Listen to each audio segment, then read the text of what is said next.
అందరికీ నమస్కారం. మన ప్రభుత్వం వచ్చిన తర్వాత అన్నదాత సుఖీభవ పేరుతోటి ప్రతి రైతుకు కూడా 20,000 రూపాయలు ఇవ్వడం జరుగుతుంది. 3 దఫాలుగా 2 సార్లు 7,000, మూడో దఫాగా 6,000 రూపాయల చొప్పున ప్రతి రైతుకు కూడా 20,000 అందించడం జరిగింది. దాదాపు ఈరోజు వరకు మన రాష్ట్రంలో సుమారుగా 47 లక్షల మందికి గాను 9,000 కోట్ల రూపాయలు మనం అన్నదాత సుఖీభవ పథకం ద్వారా అందించడం జరిగింది.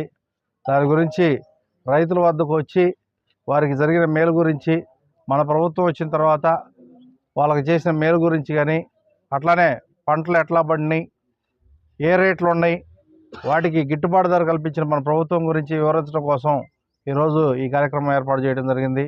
ధర్నకోడ గ్రామంలో దాదాపు రైతులందరిని కలిసి వారికి వివరించడం జరిగింది. వాళ్ళందరూ కూడా మన ప్రభుత్వం పట్ల, మన ప్రభుత్వ విధానాల పట్ల, మన ప్రభుత్వం అవలంబించే విధానాల పట్ల కూడా అందరూ సంతృప్తిగా ఉన్నారు.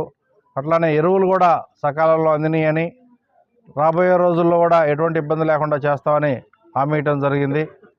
ఇకపోతే ప్రజలందరూ కూడా మిర్చి పంటకి మంచి రేటు ఉన్నందుకు, అట్లానే మొన్నే పత్తి పంటకు కూడా మంచి గిట్టుబాటు ధర ఇచ్చినందుకు కూడా చాలా సంతోషంగా ఉండాలని ఈ సందర్భంగా నేను తెలియజేస్తాను. Thank you.